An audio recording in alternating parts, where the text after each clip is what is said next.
É cada vez mais visível a diferença social que existe no Brasil, principalmente nos grandes centros, a gente nota isso no dia a dia.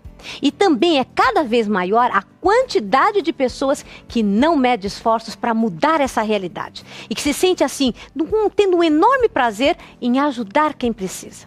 E acredite, viu?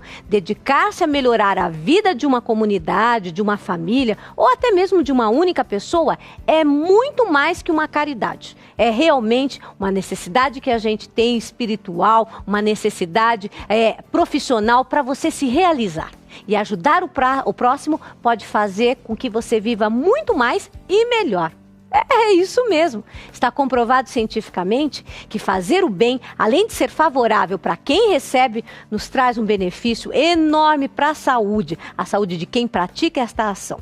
E, doutor Alfredo, alguns pesquisadores da Universidade dos Estados Unidos, eles garantem que ser generoso realmente diminui os batimentos cardíacos e é uma das maneiras da gente baixar a pressão arterial. Isso é verdade? Sim, porque ao ser generoso, você, como eu estava falando antes, você sai dessa tensão. Sim. Relaxa, você fica em paz com você.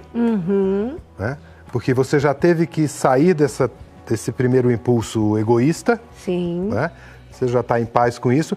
E tem um lado nisso que a gente não consegue explicar. Né? O fato de você cuidar do outro, né? O fato de olhar carinhosamente para alguém já faz bem. Sim. Não precisa nem que você esteja tocando ou concretamente fazendo algo. Parece que quando você se liga nesse seu departamento amoroso, isto diminui o estresse, diminui a pressão e a gente sabe que isso a longo prazo é um fator de saúde. Então, até olhar bem faz bem. Olha, olhar bem. Viu, Teco? Você não tem que parar de criticar um pouco, que você bota defeito em tudo, viu? Não põe defeito em nada, não. Na verdade, doutor Malheiros, eu fiquei assim encantado com a sua história.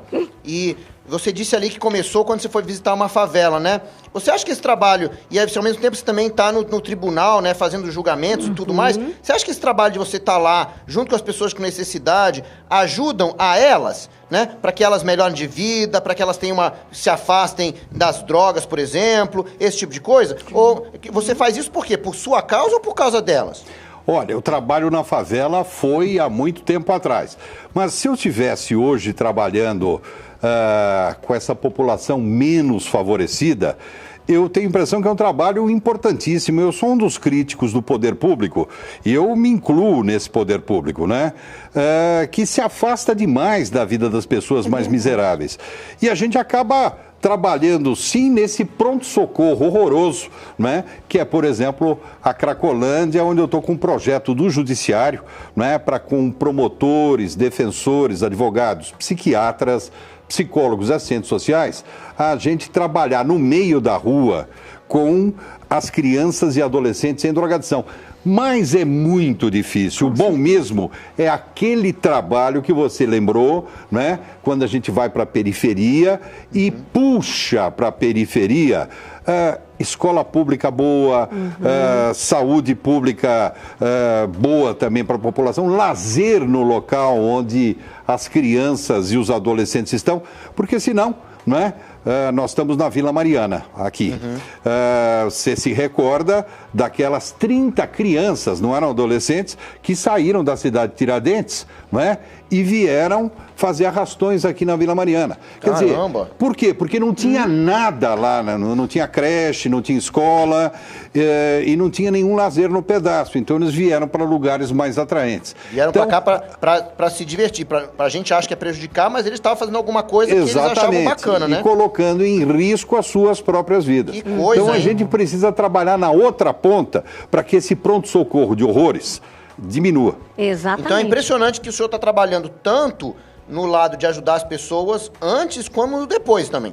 Exato. O antes é mais importante, o depois já a coisa fica muito difícil. A prevenção sempre é a prática melhor, não é em tudo. Doutor Alfredo, e a questão assim do exemplo dos pais, né? Que a gente sabe o quanto é importante. Um pai que pratica o voluntariado, ele acaba transmitindo isso para os filhos. Me dê dicas de como os pais que estão nos assistindo, os avós, enfim, os adultos em geral, poderiam começar a colocar isto como sendo um princípio, um valor, induzindo a criança a ter essas práticas. A gente poderia começar da onde? É muito simples, fazendo alguma coisa e não dizendo. Sim. A gente não cria filhos com palavras. Perfeito. Por exemplo, eu sou psiquiatra, minha mulher é psicanalista, às vezes alguém olha pra gente e fala assim, nossa, os filhos de vocês... Não. Né? Depende do que a gente faz. O que vale mais? Sua mãe dizer assim, minha filha, a vida é boa, só que você olha pra ela e vê aquela cara de uma mulher triste e deprimida. Ou o contrário. Se essa mãe, mesmo sem dizer essa frase, você olha e vê uma mãe feliz. Então, a gente cria filho com exemplos. Então, eu diria que a melhor coisa para incutir esse espírito de voluntariado... Sim. Né? Seria fazer alguma coisa, não precisa ficar discursando, porque os pais acham que tem que discursar para os filhos. Exato, muito sermão e poucas atitudes. Não, se a criança vê naturalmente que o pai faz alguma coisa, que sai na sexta tarde, na quarta de noite vai... Eu nem vou dar os exemplos, né, de atos, mas que ele sinta que o pai ou a mãe faz algo pelo outro, desinteressadamente. Isto vai ficar como aquelas nossas lembranças para a infância que nada apaga, não tem? Sim. A casa da vovó, o cheirinho do bolo da mamãe. É nesta ordem que eu acho que poderia deixar no coração de alguém, ou seja, se a criança enxergar. Perfeito. É possível. Como assim? Que a criança veja que o pai não está fazendo muita coisa, mas que a criança vai lá e queira participar para incentivar o pai a participar também? Não, é isso que a gente vê hoje, porque hoje nós temos uma educação para a cidadania, né? Talvez o Tomalheiros pode falar disso muito melhor que eu, mas a educação para a cidadania hoje é isso. Os filhos estão educando os pais no trânsito, na ecologia e talvez no bem. E eu acho que é natural. Na censura ao cigarro, tá certo? Nossa, é verdade, eles policiam mesmo, né? Pois é, né? No meio ambiente, na questão de não jogar, né, o papelzinho, né, a questão da escolha do lixo, né, essa parte toda, as crianças estão trazendo para dentro de casa. Eu tô aqui vendo que o senhor é um desembargador, né? Isso. Você estudou bastante pra isso, não estudou? E sabe que eu fiquei preocupado? Mas você sabe onde eu estudei mais? Aonde? Eu estudei nos livros acadêmicos e tal, essa coisa toda. Mas eu aprendi desde a idade de vocês que a gente tinha que estudar num livro que não tem nas bibliotecas, não está à venda nas livrarias. Não tem nas editoras paulinas? Não tem, não tem. Mas tá na poeira das ruas. Na poeira das ruas? Tá Coitado desse livro, vamos pegar ele lá. Tá na lama das favelas, tá no pátio lá da Fundação Casa, vamos tá dentro das celas das prisões. Se a gente estudar nesses livros, não é? Nos acadêmicos, a gente precisa se fortalecer tecnicamente. E também nesse grande livro da vida, eu acho que, por exemplo, para as carreiras jurídicas, e eu falo sempre isso para os alunos, para os novos juízes, né? Para os juízes que estão chegando, eu falo sempre para eles assim, vocês são tecnicamente maravilhosos, mas eu quero saber se vocês entendem de justiça. Exato. Tá certo? Acho que vocês têm que estudar num livro que vocês não estudaram até agora. Perfeito. Tá vendo? Sabe por que eu estava Interessante? preocupado? Você falou uma coisa muito bonita, que eu estava preocupado, eu falei assim, eu vou me formar no quê para ser um voluntário, né? Porque tem muitos médicos, tem muitos dentistas. Eu falei, o que eu posso fazer para ajudar alguém? E o que eu posso ser, então? Estudar? Eu acho que eu vou ser o quê? Um dentista? Eu posso ajudar? E quem não tem estudo, pode ser voluntário também? Pode. Claro. Todo mundo pode. Todo mundo pode. Perfeito. E outra coisa, doutor Alfredo, que eu gostaria que falasse um pouquinho, é que a gente está agora nesse mês, tem o mês da criança, né? Tem todo esse momento bastante bonito que os pais se preocupam em estar com os filhos. O que acha da ideia das crianças, junto com os pais, evidentemente, separarem alguns brinquedos, não é? Que eles já não utilizam mais brinquedos bons, não é? E dividirem, indo com o pai até uma creche, até uma favela, até um farol, muitas vezes, que a gente sabe que tem bastante crianças. Isso seria, digamos, uma prática dos pais induzirem realmente os filhos de uma maneira direta e objetiva? Seria saudável? Saudável, mas pouco. Sim. Pouco em que sentido? Porque isso não forma o hábito. Isso forma apenas a comemoração do Dia das Crianças. Interessante. Né?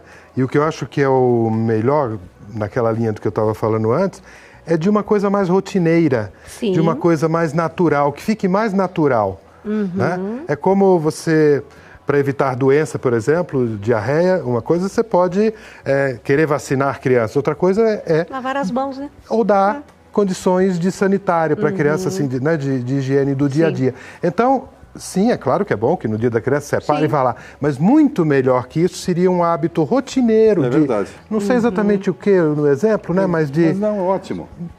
Agora, uma coisa importante é a gente ensinar as crianças a procederem divisões, né? Tem são sempre a egoísmos. criançada A ideia tá de prensando. aprender a dividir, seja lá o que o for. egoísmo O que Sim. for. As crianças estão sempre pensando em somar, em multiplicar. Aprende a dividir. Ah, lá vem a matemática de novo. A felicidade de eu ter, mas saber que você tem também. Claro. Isto é incrível. Doutor Malheiros. Oi. legal. Assim, é o primeiro que eu não gostei de já ter colocado a matemática na jogada aí da divisão. Mas tudo bem, vamos deixar isso de lado, né? É o seguinte, você falou um negócio muito bacana aí, de você ensinar para os seus alunos que eles têm que aprender a justiça, não é isso? Yeah. Isso. Né? E a justiça, eu acho que é um negócio que você tem que estar fazendo aí, estudando, né? Justiça. Agora, essa história da justiça é importante pra gente criança também? Tem Yeah. jeito do meu pai me ensinar isso? Oh, Com certeza, né? Com certeza. Eu acho que seu pai, né, pode aprender uma montanha de coisas com outros pais ou com você também, né? Eu sei que você gosta de escapar das aulas de matemática na escola, mas você com certeza presta atenção em alguma das matérias da escola. E você está levando uma série de coisas para sua casa que vai fazer o seu pai pensar no assunto. olha Né? só, Teco, Ah, muito você legal. viu? Você tem Muito responsabilidade também, não é só seu pai tem responsabilidade com É você. verdade. Rita, cara, eu tô me sentindo voluntário já, tem até responsabilidade. Ô, Tá Suzy, vendo que maravilha? Ô, Suzy, Agora, Sim. eu queria fazer uma pergunta pro doutor Alfredo. Pois não. Ó, comer chocolate diz que faz muito bem, não faz? Traz felicidade, não é? Eu como muito chocolate. Fazer o bem traz felicidade? E se isso é comprovado cientificamente, né? Por que muita gente ainda insiste em não fazê-lo, hein? Porque as pessoas precisam descobrir essa felicidade, mas não é só isso. Às vezes a pessoa não está pronta ainda, às vezes ela está muito enrolada com a sua infelicidade. Né? Para ela descobrir que fazer o bem traz felicidade, primeiro ela precisa se desvencilhar, né? Desfazer os nós. Às vezes a gente é muito preocupado com o umbigo, essa história. É verdade. Né? Mas isso não é de todo errado. Todo mundo tem um lado que tem que cuidar de si e do outro. E eu acho que tudo tem a sua hora. Acho que a pessoa que está escutando isso aqui, talvez vá começar a pensar, será que está na minha hora? Será que... Né? É a respiração. Inspiro e tenho que expirar. Né? Eu não veria como crítica dizer que as pessoas ainda não descobriram. Né? Porque acho que esse é um momento da vida mesmo. Para algumas pessoas acontece cedo, 13 anos, talvez sejam algumas pessoas que viram alguma coisa. Outros têm um outro caminho, vão descobrir isso depois de ter dado muita Sofrido pancada muito na vida, né? de ter Com sofrido certeza. e esse pugilista que você está falando, né? Também não é muito comum, depois da pessoa alcançar um sucesso, passar a fazer o bem. Exatamente. E olha, vocês fizeram um bem enorme a todos nós, realmente lavaram a nossa alma. Eu tenho certeza que você em casa adorou e você pode assistir de novo essa entrevista, com certeza. É só acessar o nosso site. Qual é o nosso site? www.paulinas.org.br. Exatamente. Lá, você clica lá no programa Família em Foco, escolhe a data que você quer assistir e assiste ao vivo. Ao vivo não, mas na hora. Com certeza. Muito obrigada, doutor Malheiros. Nós que agradecemos. Nós é Obrigado. que podemos agradecer a vocês. Obrigada, doutor Simonetti. Foi maravilhoso. Obrigada mesmo. E eu tenho certeza que você em casa vai ficar com isso na mente. Esta reflexão de quanto faz bem fazermos o bem. E comece já. Por que não? Como o doutor Alfredo falou, é só começar com um olhar diferente, um olhar de carinho. Então vamos até lá, não é? Olhar de maneira carinhosa para as pessoas ao redor pode ser o primeiro momento de você cometer esse ato tão bom que é o altruísmo, de você se doar sem ter o interesse do retorno. A gente vai rapidinho para o intervalo e voltamos já já.